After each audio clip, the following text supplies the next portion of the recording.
கிளிநொச்சியில் சினிமா பாணியில் 15 வயது சிறுமியை மடக்கிப் பிடித்த போலீசார் பரந்தன் முல்லைத்தீவு வீதியில் ஓராம் கட்டை எனப்படும் இடத்தில் 19ஆம் ஒழுங்கையில் உள்ள சிறுவர் முன்பள்ளிக்கு அருகில் உள்ள வீடு ஒன்றில் 15 வயதுடைய சிறுமியை வைத்து பாலியல் தொழிலில் ஈடுபடுத்திய பெண் மற்றும் வீடு வாடகைக்கு வழங்கிய வீட்டு உரிமையாளர் ஆகியோரும் கைது செய்யப்பட்டுள்ளனர். குறித்த பாலியல் தொழில் நடாத்தி வந்த பெண் ஏற்கனவே சில வருடங்களுக்கு முன்னர் கிளிநொச்சி மலையாளபுரத்தில் இயங்கி போலீசாரால் கைது செய்யப்பட்ட விபச்சார விடுதியின் பாலியல் தொழிலாளியுடைய பார்ட்னர் என்றும் கூறப்படுகிறது. குறித்த இந்த பெண் பல பெண்களை அழைத்து வந்து வாடகை வீட்டில் சில மாதங்களாக வைத்து பணத்திற்கு விபச்சார விடுதி நடாத்தி வந்துள்ளார்.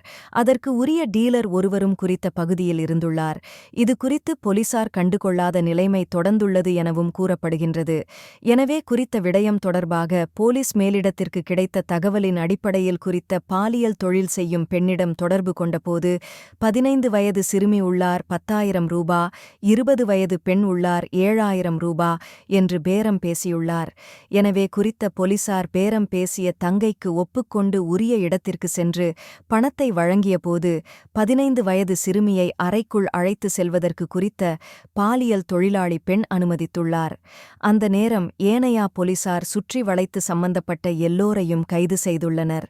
15 வயது சிறுமி என்ற வகையில் சிறுவர் துஷ்பிரயோகம் என்ற அடிப்படையில் கடுமையாக சட்ட நடவடிக்கை எடுக்க முடியும். குறித்த பெண் பல இடங்களில் இருந்து சிங்கள பெண்கள் உட்பட பல பெண்களை அழைத்து வந்து அங்கே வைத்து விபச்சாரத்தில் ஈடுபட்டு வந்துள்ளார் என்பது குறிப்பிடத்தக்கது.